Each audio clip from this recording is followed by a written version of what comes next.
اسی لیے نبی کریم علیہ السلام نے فرمایا من ابتغل ہدا فی غیرہ، جو آدمی کتاب اللہ کے علاوہ کسی دوسری کتاب کو پڑھتا ہے اور من ابتغل ہدا، ہدایت تلاش کرتا ہے اللہ کی کتاب سے ہٹ کر، فرمایا قد اضلہ اللہ، قیامت تک وہ ہدایت کی پٹڑی پہ نہیں آ سکتا۔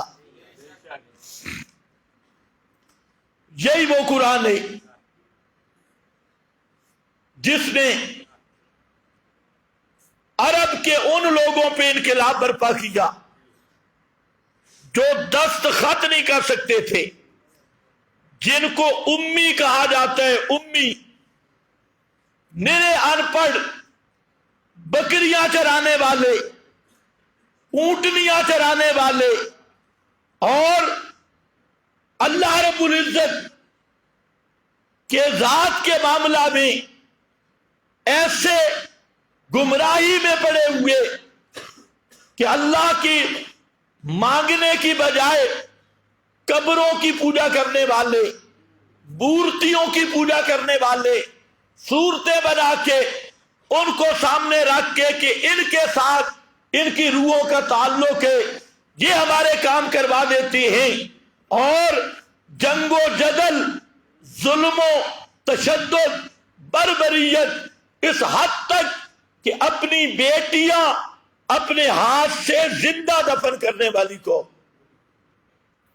اپنی بیٹی کو اپنے ہاتھ سے زندہ دفن کرنے والی کو، اور جن کے اندر اور جنگلی جانوروں کے اندر فرق محسوس کرنا مشکل تھا، لیکن یہ محمد مصطفیٰ کا نصاب قرآن آیا، ایسا انقلاب برپا کیا کہ وہی لوگ جنگل کے گوار، آرابی، مکہ کے اور عرب کے رہنے والے، بکریوں کے سروائے، ان کو اللہ نے وہ عظمتیں دے دی کہ آسمان کے فرشتے بھی ان کے پاک دامنی، ان کے تقدس پر رش کرنے لگے، اور وہی قوم جو پستی کے اندر پڑی ہوئی تھی، جن کے بارے میں قرآن نے خود کہا ان کانو من قبل لفی ضلال مبین، اس سے پہلے واضح گمراہیوں میں تھی،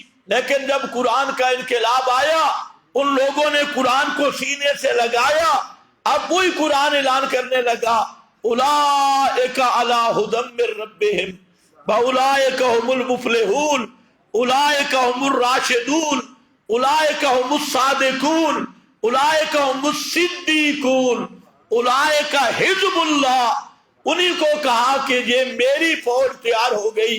اللہ کی فوج کیسے تیار ہوئی؟ اسی قرآن مقدس کی برکات کی وجہ سے، مقصد سمجھنے کی وجہ سے، اور توحید میں اس قدر راسخ ہو گئے، پکے ہو گئے، اور ایسے ان کو اللہ تعالیٰ نے ثبات اور استقامت نصیب کر دی کہ صحابی کا اگر چابک نیچے گر جاتا، حدیث پاک میں ہے، دوسرے آدمی کو نہیں کہتا تھا کہ مجھے گھوڑے کا چابک اٹھا کے دے، خود اتر کر چابک اٹھاتا تھا۔ ایسے توحید میں پکے ہو گئے کیونکہ انہوں نے قرآن کا مقصد سمجھا، انہیں پتا چلا کہ ہماری مذہب کی کتاب قرآن ہے، ہمارے لیے ہدایت کا منبع قرآن ہے، ہدایت کا ماخذ قرآن ہے۔ اور آج امت کو یہ بتانا بھی مشکل ہے، کیونکہ جب قرآن کی عظمت بیان کرو گے، شیطان کہے گا دیکھو نا، بزرگوں کو تو مانتے ہی نہیں، یا کابر کو تو مانتے ہی نہیں، روایتوں کو تو مانتے ہی نہیں۔ تو بہرحال میرا بھائی، یہ قرآن مقدس وہ کتاب ہے کہ نجاشی کے دربار میں، نجاشی بادشاہ اور مذہبی لیڈر، عیسائیوں کا بہت بڑا پڑھا لکھا آدمی، جب حضرت جعفر طیار رضی اللہ تعالیٰ عنہ، حدیث میں لمبا واقعہ ہے کہ جب حبشہ میں مسلمان مکہ سے حبشہ ہجرت کر گئے تو پیچھے سے مشرکوں کا ایک وفد گیا، انہوں نے کہا نجاشی سے ملاقات کی اور کہنے لگے آپ کو پتہ ہے یہ جو لوگ عرب سے آئے ہیں آپ کو ان کے عقائد کا پتہ ہے؟ تو نجاشی کہنے لگا نہیں. انہوں نے کہا یہ تو حضرت عیسیٰ کے گستاخ ہیں، بی بی مریم کے گستاخ ہیں، یہ تو حضرت عیسیٰ کو عبداللہ کہتی ہیں، حضرت مریم کو بالکل ذرا مشکل کشا نہیں مانتے، حاجت روا نہیں مانتے، بزرگوں کے دشمن ہیں، تمہارے دین کے دشمن ہیں. وہ بادشاہ سمجھدار تھا، اس نے شکایت سن کے ایک طرف کی نہیں سنی. اس نے کہا چلو کوئی مسلمان اس کو یہاں میرے سامنے لاؤ. تو وہاں پر جب آدمی ایلچی پہنچا، یہ چند مسلمان بیٹھے تھے، حضرت جعفر تیار بھی تھے. تو پتہ چلا کہ ہماری بادشاہ کے سامنے شکایت ہو گئی کہ یہ لوگ آئے جو حضرت عیسیٰ کے گستاخ ہیں، بی بی مریم کے گستاخ ہیں. گستاخی کیا تھی کہ حضرت عیسیٰ مشکل کشا نہیں، حضرت مریم مشکل کشا، حضرت عیسیٰ نہ کر سکتے ہیں نہ کروا سکتے ہیں. حضرت عیسیٰ ہماری پکارے نہیں سنتے، حضرت مریم ہماری پکارے نہیں سنتی. آج بھی لوگ اسی کو کیا کہتے ہیں؟ گستاخی، بے ادبی. جب قرآن پڑھ کے سناؤ کہ پکارے سننے والا صرف اللہ، نظر نیاز کے لائق صرف اللہ، حاجت روا صرف اللہ، مشکلیں حل کرنے والا صرف اللہ، کھوٹی قسمتیں کھری کرنے والا صرف اللہ، ڈوبے بیڑے تارنے والا صرف اللہ. جب یہ مضمون آتا ہے فوراً کہتے ہیں یہ تو جناب پیغمبروں کے بے ادب ہے، یہ تو گستاخ ہے. توبہ توبہ توبہ. رسول کو بھی مشکل کشا نہیں مانتے، علی پاک کو بھی حاجت روا نہیں مانتے، فلانے پیر کو بھی نہیں مانتے. یہی عیسائیوں نے رپورٹ دی اور یہی انہوں نے کہا، مکہ کے مشرکوں نے کہا یہ حضرت عیسیٰ کے گستاخ ہیں، بی بی مریم کے گستاخ ہیں، یہ حضرت عیسیٰ بی بی مریم کو مشکل کشا نہیں مانتے، حاجت روا نہیں مانتے. اب جب صحابہ کو پتہ چلا، پہلے مکہ سے ستائے ہوئے، ظلم و ستم کی چکی میں پسے ہوئے، اور اب آگے حبشہ میں آ کر بھی آرام نہیں آیا. مکہ کے شکایتی پیچھے پہنچ گیا پورا وفد. اب ذرا دیکھنا ہے یہ حضرت جعفر یہ خاندان رسول کا آدمی ہے، حضرت جعفر تیار یہ خاندان رسول کا آدمی ہے. یا مسئلے بھی کئی کھلیں گے. جب رپورٹ پہنچی کہ بادشاہ طلب کر رہا ہے، انہوں نے مشورہ کیا، مشورے میں طے ہوا کہ ایک لفظ بھی عقیدے کا نہیں چھپائیں گے، ایک لفظ بھی. آپ اندازہ کریں، مکہ سے آئے، ستائے ہوئے، وطن چھوڑا، پردیس میں ہیں، لیکن اب بادشاہ کے دربار میں حاضری ہے اور وہ فوراً قتل کا آرڈر بھی کر سکتے ہیں، اور مذہب بھی عیسائی ہے مذہباً. لیکن یہاں پر پیغمبر نے جن کی قرآن سے تربیت کی، اب کیا کہتے ہیں؟ بادشاہ کے دربار میں ایک لفظ بھی آگے پیچھے نہیں کریں گے. تو جاتے ہیں چلے پہ تساریہ نمازہ مشرکہ پیچھے اور کہتے ہیں یہ دین محمدی ہے. 11ویں بھی کھا گیا بے ایمان، اور کل 40 میں ساری بدعتیں رگڑ لیا. یہ ان کے لیے ہم قربانی دے رہے ہیں. ایک اور قوم نکل آئی، تقیہ پرست. دیکھ یہ مقام تھا تقیے کا کہ حضرت جعفر یا خاندان رسول میں تقیہ کی ذرا گنجائش ہوتی تو آج موقع آ گیا تھا تقیے کا کہ وقت کا بادشاہ شکایت پہ بلا رہا ہے، وہاں حضرت جعفر تقیہ کر لیتے.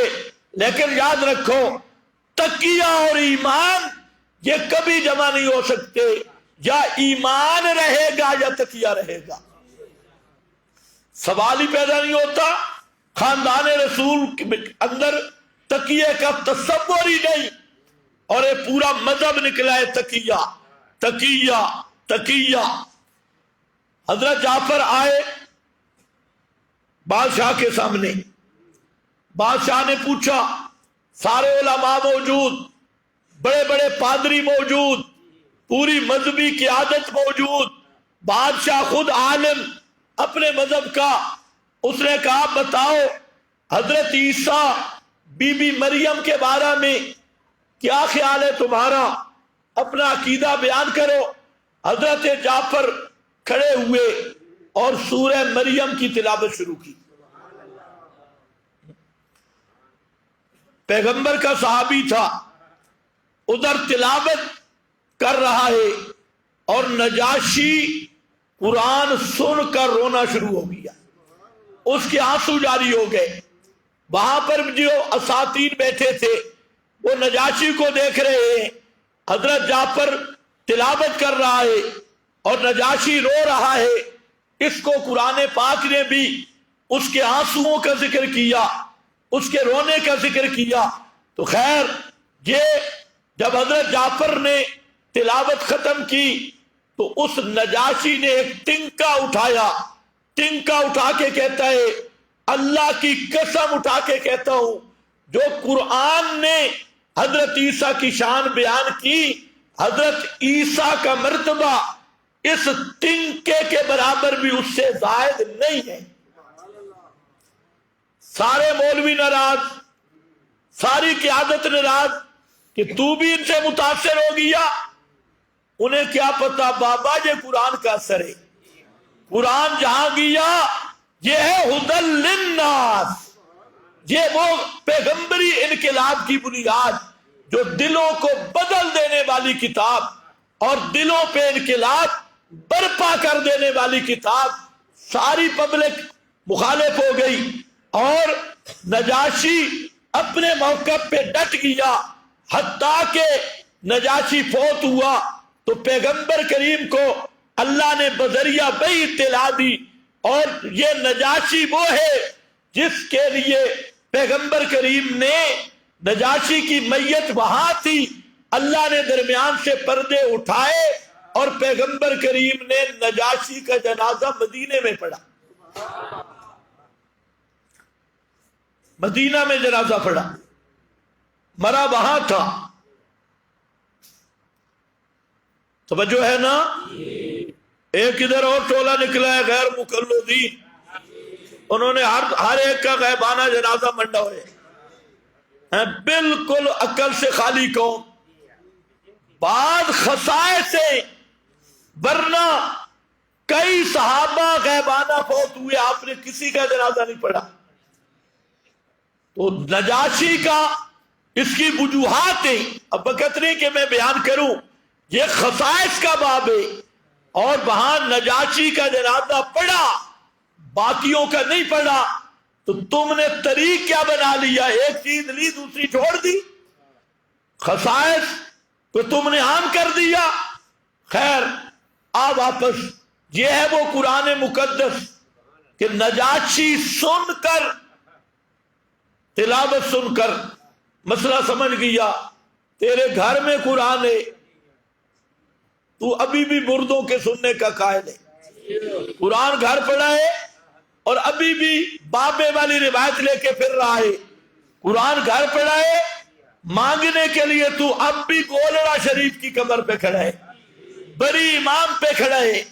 تجھ سے بڑا بدبخت کون ہوگا؟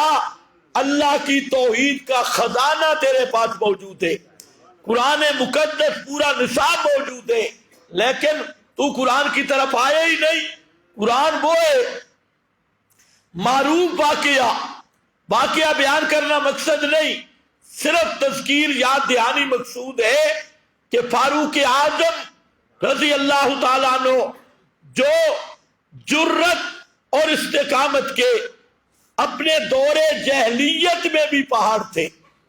یہی تو بات ہے کہ جب صدیق اکبر رضی اللہ تعالیٰ عنہ، منکرین زکوٰۃ، صدیق اکبر کی خلافت کا زمانہ مشکل ترین زمانہ ہے، ایسا اسلام پہ کوئی وقت نہ پہلے مشکل آیا نہ آج تک ایسی مشکل بنی کہ پیغمبر کریم کی وفات کے بعد ادھر جھوٹے نبیوں کی بہتات یہودیوں نے سازش کر کے جھوٹے نبی کھڑے کر دیے، کوئی مسلمہ کذاب کی شکل میں، کوئی سجاع نامی زنانی کی شکل میں، کوئی تلیہ کا طلیحہ نامی دجال کی شکل میں، ہر ایریے میں جھوٹے نبیوں کا دورہ شروع ہو گیا اور انہوں نے نبوت کا دعویٰ کر دیا۔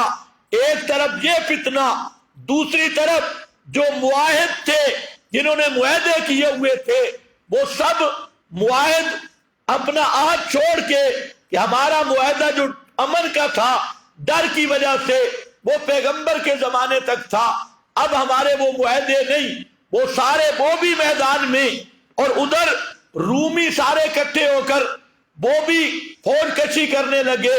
ایسے حالات بن گئے، ایک طرف فتنہ ارتداد ہے، دوسری طرف فتنہ بدعادی ہے، اور تیسری طرف فتنہ نصرانیت ہے۔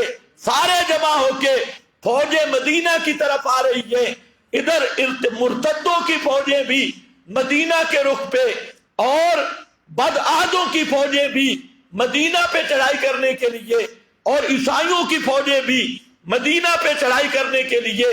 آپ اندازہ کریں وہاں پر ابو بکر صدیق رضی اللہ تعالیٰ عنہ کھڑے ہوئے، صحابہ نے مشورہ دیا کہ فی الحال ایک گروہ جو منکرین زکوٰۃ کا ہے ان کو تھوڑی رعایت دے دی جائے اور دوسرے دشمنوں کا مقابلہ کیا جائے۔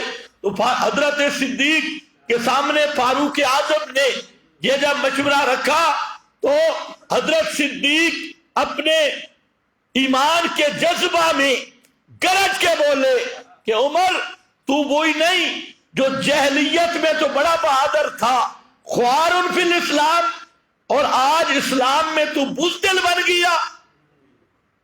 دور جہلیت میں اتنا تو بہادر تھا اور ایمان کے بعد یعنی غیرت دلانا مقصد تھا، جرت دلانا مقصد تھا کہ آپ ایسی نرم باتیں کر رہے ہیں۔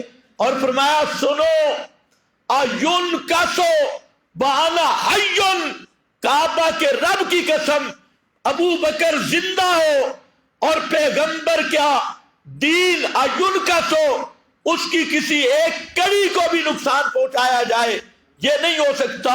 اگر جنگل کے درندے مدینہ میں آئے اور مدینہ کی عورتوں کو جنگل کے درندے نوچ نوچ کے کھائیں بھی صحیح، تو ابو بکر کبھی بھی ان مرتدوں کے خلاف ڈھیلا نہیں ہوگا۔ اپنی جان دے سکتا ہوں لیکن ان کے ساتھ نرمی نہیں کر سکتا۔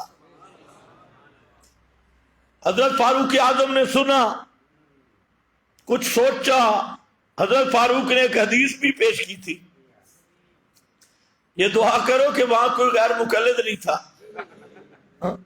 حضرت فاروق اعظم نے حدیث پیش کی کہ آپ نے فرمایا امرت ان اقاتل الناس حتی یقولوا لا الہ الا اللہ، اس وقت تک لڑنا ہے جب تک یہ لا الہ الا اللہ نہیں کہتے۔ اور یہ جو زکوٰۃ کے منکر ہیں یہ لا الہ الا اللہ تو پڑھ رہے ہیں، لیکن حضرت صدیق نے حضرت فاروق کو اس بات کا جواب ہی نہیں دیا، آگے وہ جواب دیا اچھا تو بھی بزدل بن گیا، تو جہلیت میں بڑا بہادر تھا، بڑا تکڑا اور مضبوط تھا، اب شکر ہے یہ اہل حدیثوں کو حدیث نہیں ملی، نہیں تو پتہ نہیں یہ صدیق اکبر پر کیا فتویٰ لگاتے ہیں، حدیث صحیح صریح غیر معارض کے خلاف کی۔ ہاں جیسے یہ بیٹھ کے کہتے حضرت عمر نے 80 مسائل میں کتاب و سنت کی خلاف ورزی کی، واہ بدھو کمپنی، تم نے بڑا کتاب و سنت کو سمجھا ہے، بالکل سر کے کودن، اور صحابہ کی غلطیاں نکال رہے ہیں، فلانے صحابی نے قرآن نہیں سمجھا، فلانے صحابی نے سنت نہیں سمجھی، اور سمجھیے جو اپنے وجود کی بہتر صحیح نہیں کر سکے انہوں نے آ کے سنت سمجھی ہے اور قرآن سمجھا ہے۔ خیر، وہ فاروق اعظم جا کیوں رہے ہیں پیغمبر کو شہید کرنے، اور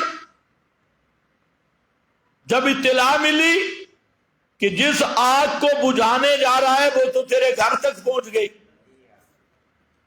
تو آگ بجھانے جا رہا ہے دار ارکم میں، وہ آگ تیرے گھر میں آ گئی، تیری بہن بینوئی اس نے بھی محمد کا کلمہ پڑھ لیا۔ تو حضرت فاروق مورخین لکھتے ہیں، یہ تاریخ کا واقعہ ہے۔ بعض لوگ تاریخی چیزوں کو حدیث کے معیار پہ تولنا چاہتی ہیں۔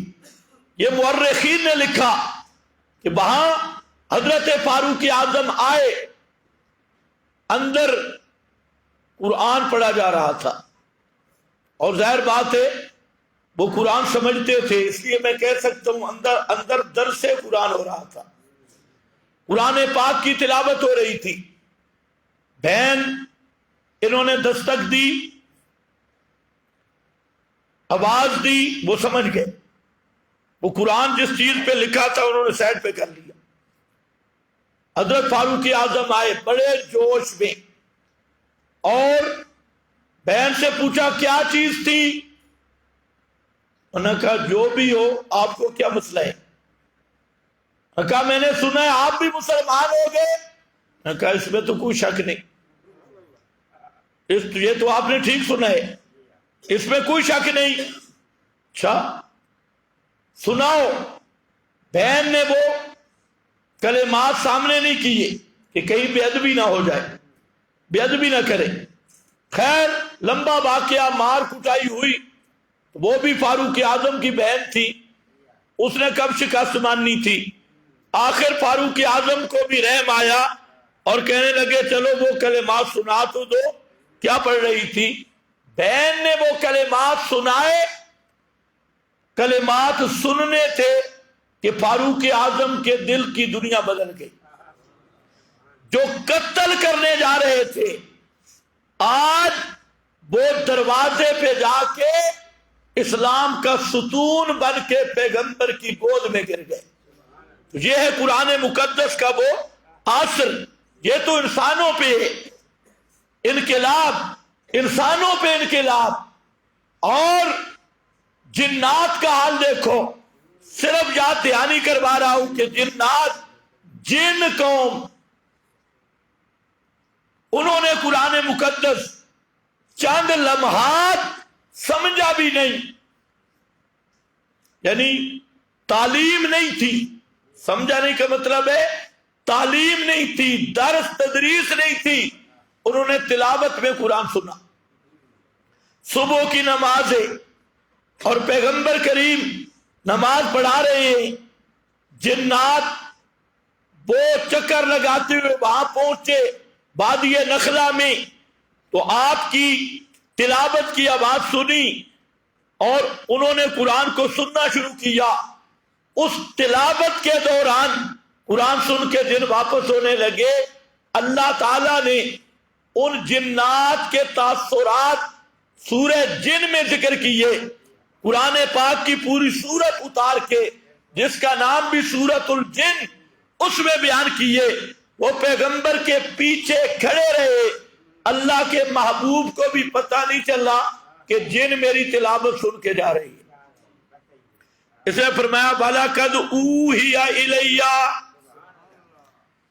وَلَقَدْ أُوحِيَ إِلَيَّ، میری طرف وحی کی گئی، اللہ نے وحی کے ذریعے مجھے بتایا کیا چیز؟ أَنَّهُ اسْتَمَعَ نَفَرٌ مِّنَ الْجِنِّ، کہ جنوں کی ایک جماعت آئی اور آپ کی تلاوت سن گئی، قرآن مقدس آپ سے سن گئی۔ نفر من الجن، جنوں کی ایک ٹولی جماعت بڑی غور سے سن گئی۔ یہ اللہ نے بعد میں پیغمبر کریم کو بتایا۔ زندہ پیغمبر کے پیچھے جن کھڑے ہیں، پر پیغمبر کو پتا، اس لیے کہ سارے غیبوں کو جاننے والا کون ہے؟ صرف اللہ۔ سب غیبوں کو جاننے والا صرف اللہ ہے۔ اور یہ تو کیا آپ کو مسئلہ بتاتی ہے، پیر صاحب ہے نا، جب گھر سے چلتی ہو تو پیر کی نظریں ہوتی ہیں، اے پہلا قدم باہر نکل آئے ہیں۔ پیر تو پیر، پیروں کی بلیاں بھی غیب جانتی ہے۔ تو یاد رکھو، یہ اگر کافر نہیں تو پھر ہندوستان میں بھی کوئی کافر نہیں، وہ بھی سارے مسلمان ہیں۔ غیب جاننا یہ کس کا خاصہ ہے؟ مجھے بولو نہیں تو ٹائم لمبا ہو جائے گا. کس کا خاصہ ہے؟ صرف اللہ کا. رب کے سوا کوئی غیب جاننے والا. کتنا صاف مسئلہ تھا, مولویوں نے کتنا الجھا دیا. اللہ جو بات بتلائے اس کا پتہ چلتا ہے, اور جو بات رب نہ بتلائے پیغمبر کو بھی پتہ چلتا نہیں. حضرت یعقوب کا بیٹا گم ہو گیا, پیغمبر کا بیٹا گم ہو گیا. اب کچھ عقل ہو, تھوڑا سا, بالکل ہی ستیہ ناس نہ ہو, تھوڑا سا عقل ہو تو آدمی سوچے کہ 40 سال تک پیغمبر کا بیٹا گم ہو گیا, اور 40 سال تک نبی کو اپنے نبی بیٹے کا علم نہیں. توجہ ہے, نبی کو اپنے نبی بیٹے کا علم. اور جہاں کیا مسئلہ ہے جی, صبح و شام عمل پیش ہوتی ہے. ایسا ٹولہ گمراہوں کا صبح و شام, یہ اکوڑا خٹک کا ایک فتاوی ہے حقانیہ. اکوڑا خٹک ہو, بڑے بڑے ملائیں, اس میں لکھا ہے کہ ہر صبح و شام اعمال پیش ہوتی ہے, اور عزیز اقارب پہ بھی پیش ہوتی ہے. عزیز اقارب. اب آپ اندازہ کریں کہ ایسے لوگوں کو ہم مسلمان کس زبان میں کہیں؟ وہ کون سا اسلام ہے جس کے دائرہ میں ایسا شیطان بھی رہ سکتا ہے جو کہتا ہے صبح و شام ہر عمل مردوں پہ پیش ہو رہا ہے, عزیز و اقارب پہ پیش ہو رہا ہے. کہتے ہیں جی فتوے لگاتی ہیں. فتوے کیا چیز؟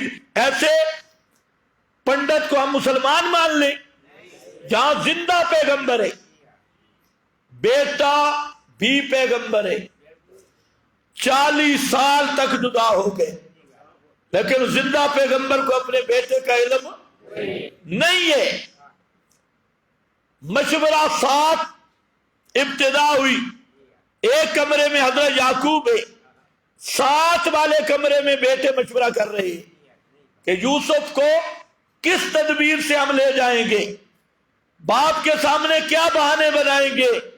ایک ہی گھر ہے, ایک دیوار کے اس طرح مشورہ کر کے حضرت یعقوب کے سامنے منصوبہ بنا کے آ رہے ہیں, لیکن زندہ پیغمبر کو پتا. اور یہ بے ایمان کہتے ہیں مردہ بچو بیدا نے 8 گز مٹی دے بچو بیدا. دیکھتا بھی ہے کہ فلانا مولوی صاحب آ گیا, فلانا آ گیا, تو پہچانتا بھی ہے, دیکھتا بھی ہے. تو بھائی وہ کون سا اسلام ہے جس میں اس کو بھی داخل کریں؟ ایسے بابر کو, ایسے قرآن کے قطعی منکر کو, جہاں پیغمبر کا بیٹا گم ہے. ادھر پر قرآن سورہ ہود, حضرت ابراہیم پیغمبر ہیں, فرشتے سامنے آ گئے. فرشتے آئے نوجوانوں کی شکل میں, حسین نوجوانوں کی صورت اختیار کر کے. اور آئے کیوں؟ حضرت ابراہیم کو بیٹے کی خوشخبری دینے. جو مانگ رہے تھے بتوں سے کہ یا اللہ مجھے بیٹا دے دے, تو اللہ نے فرشتوں کو بھیجا. انسانی صورت, سونی شکل, خوبصورت شکلوں میں وہ نوجوان آئے.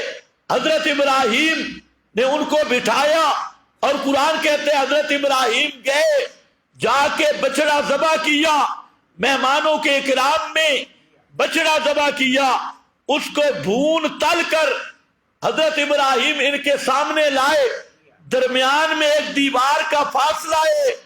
زندہ پیغمبر وہ اندر بچڑا ذبح کر رہا ہے اور اس کو تیار کر رہا ہے.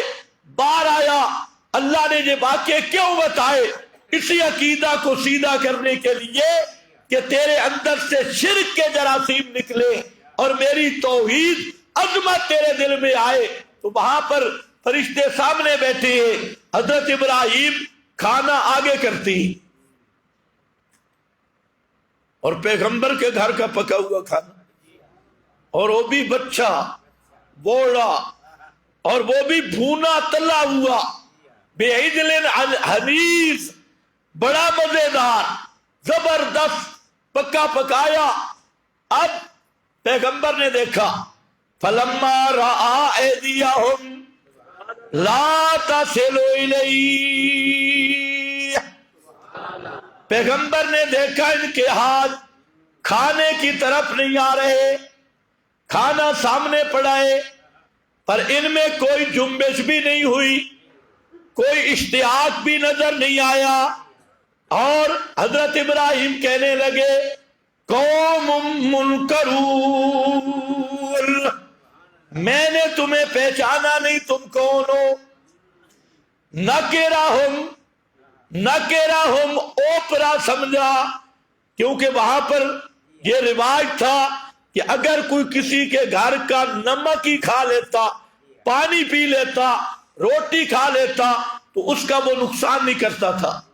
آج کل تو کام الٹا ہے نا، جتنے کھائیے تھے اتنے ہی سب کچھ۔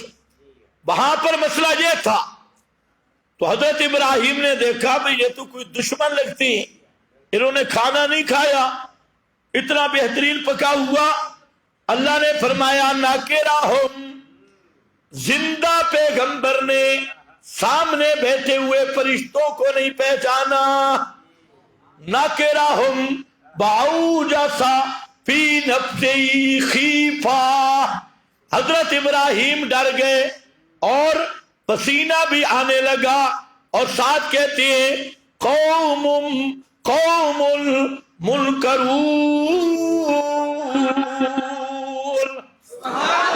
کوئی اوپری قوم آ گئی، کون ہو تم، کہاں آئے ہو؟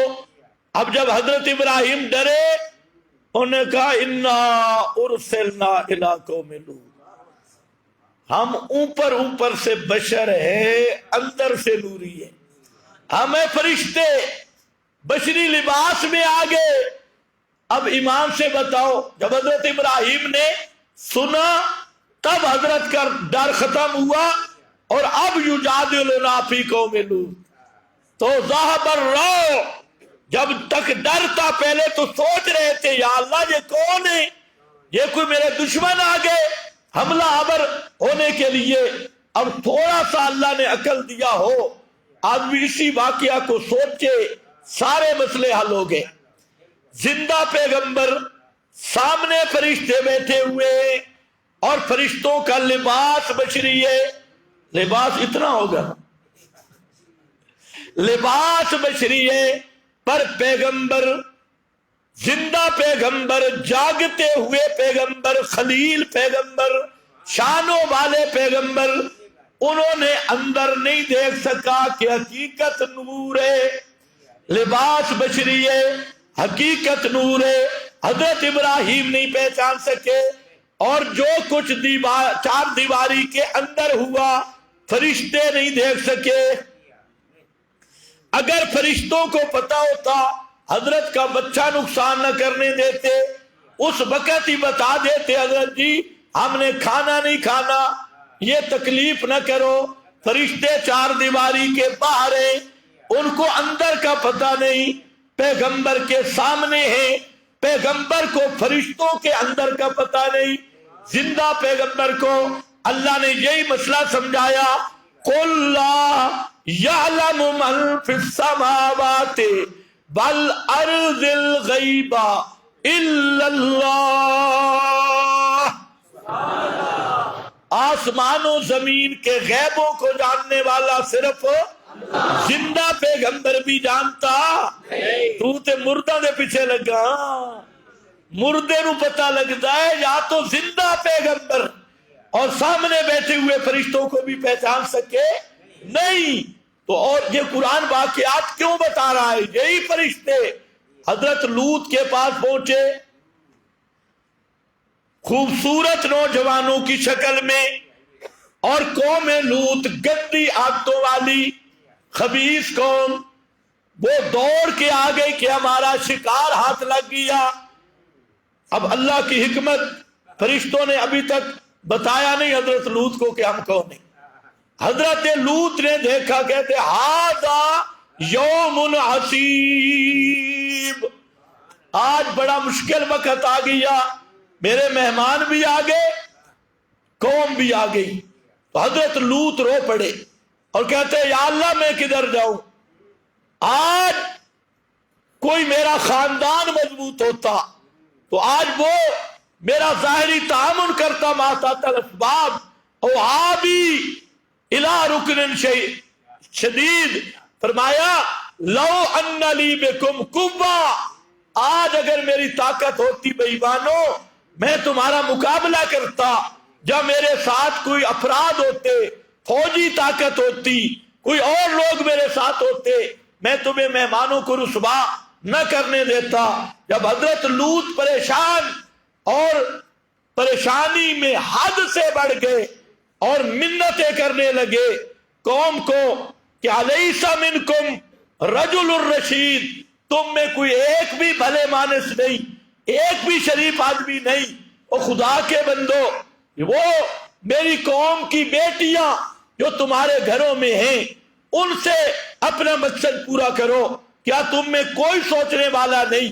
یہ پیغمبر کے صبر کی انتہا ہو گئی اور پیغمبر اتنا پریشان ہوا کہ رو رو کر کہنے لگے خدا کا واسطہ میرے مہمانوں کو معاف کر دو۔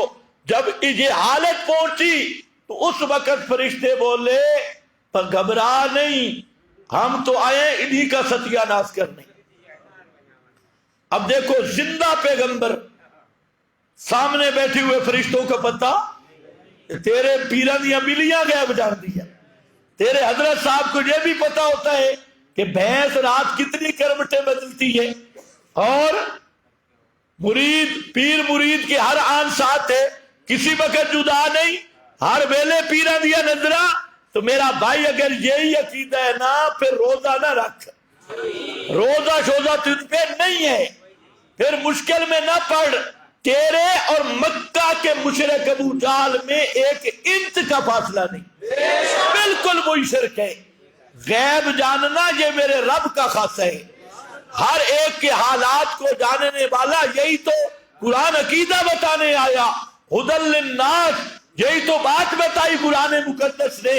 ایک ایک پیغمبر کا واقعہ ذرا قرآن پڑھ تو صحیح نا، ایک ایک نبی کا واقعہ 50 مقام پہ اللہ نے یہ مسئلہ سمجھایا، 50 صورتوں میں کہ ہر ایک کے حالات کو جاننے والا صرف اللہ ہے، کوئی پیر فقیر نہیں جانتا، کوئی زندہ مردہ نہیں جانتا، اور ہر ایک کی حاجتیں اور مشکلیں پوری کرنے والا بھی کون ہے؟ صرف اللہ۔ یہ سارے انبیاء سارے اولیاء اللہ نے بتایا یہ سب مشکلوں میں پھنستے رہے، سب پہ مصائب آتے رہے، اور ان مصائب اور مشکلات میں ان کی حالت کیا تھی؟ یدعوننا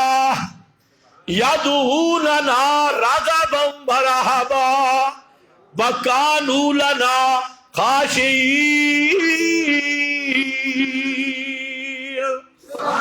کانوا لنا یدعوننا رغبا ورہبا۔ ایوب پہ مشکل آئی، انی مسنی الضر وانت ارحم الراحمین۔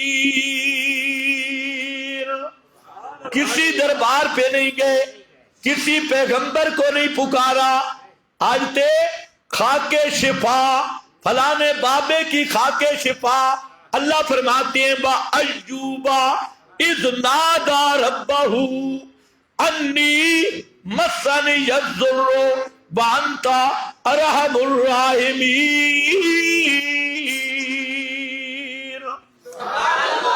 پیغمبر نے کس کو پکارا، کیسے پکارا؟ ارحم الراحمین، اللہ کے ناموں کے وسیلے سے، اللہ کے ناموں کے وسیلے سے۔ یدعوننا، تو ان کو پکارتا ہے، اللہ فرماتے ہیں وہ مجھے پکارتے رہے۔ یبتغون الی ربہم الوسیلہ، وہ ساری زندگی اپنی حاجتوں میں مجھے پکارتے رہے۔ تو کس گلی میں بھول گیا؟ دیکھ میرا پیغمبر یونس مچھلی کے پیٹ میں فنادا فی الظلمات، مچھلی سمندر کی تہ میں، پیغمبر مچھلی کے پیٹ میں، اور رات کا اندھیرا بھی، مچھلی کے پیٹ کا اندھیرا بھی، سمندروں کی تابت اندھیرے بھی، اس مقام پہ پہنچ کے فنادا فی الظلمات اللہ الہ الا انت، اللہ الہ الا انت، اللہ میری اس حالت کو تیرے سوا جاننے والا کوئی نہیں، لا الہ الا انت، میری پکار کو سننے والا کوئی نہیں، میرے حالات کو جاننے والا کوئی نہیں، اس لیے تو مہربانی کر۔ سبحانک انی کنت من الظالمین، پیغمبروں نے تو اللہ کو پکارا، اور تو لسوڑی شاہ، کھوتا شاہ، گڑبڑ شاہ، ہر قبرستان میں چار چار مشکل کشا، کہتے ہیں بابا مشکل کشا، چھوڑ بابا یہ زندہ نبی ہے، اور حاجتوں اور مشکلوں میں صرف اللہ کو پکار رہے ہیں۔ اللہ نے یہی سبق دیا، آئے غیر اللہ کو پکارنے والا ذرا قرآن پڑھ تو صحیح نا، ہدی للناس، یہ قرآن ہے، ہدی للناس وبینات من الہدی، بینات من الہدی والفرقان، ایک خالص فرقان ہے، اس قرآن کے قریب آ، حق باطل دے بننے پا دے من علی کتاب، نکھیڑے کر دین علی کتاب۔ تو کبھی آیا ہی نہیں قرآن کے قریب۔ ابھی جنات کا واقعہ ادھر ہی کھڑا ہے، کام لمبا ہو گئی ہے، تو پہلے بھی میں نے عرض کیا، آپ جو علاقہ کے حضرات ہیں قرب و جوار کے، تو جہاں دورہ تفسیر شروع ہے، شاید آپ کے علم میں نہیں آیا ابھی، تو اس کے لیے وقت نکالے، قرآن پاک سمجھنے کا پورا وقت اگر نہیں بھی دے سکتے، تراویح کے بعد بھی سبق ہوتا ہے، صبح بھی سبق ہوتا ہے، ظہر کے بعد مسائل ہوتی ہیں، تو کوئی ایک وقت نکال لیں، خصوصاً جو ارد گرد کے لوگ ہیں، تاکہ پتہ چلے کہ قرآن کیا کہہ رہا ہے، ایک تمہیں ذوق لگ جائے۔ مولویوں نے جو آپ کو ڈرایا ہے قرآن کے قریب نہ جانا، یہ مشکل کتاب ہے، ذرا کئی دن آ جاؤ قرآن کے قریب، تمہیں پتہ لگے قرآن کیسی کتاب ہے، اور قرآن پاک سامنے رکھ کے پڑھو، گھروں میں جو اس کا مرضی ترجمہ دیکھو، کم از کم رمضان ہے، اور رمضان کو عظمت و عزت ملی قرآن کی وجہ سے ہے، تو آپ روزے بھی رکھ رہے ہوں گے، یقین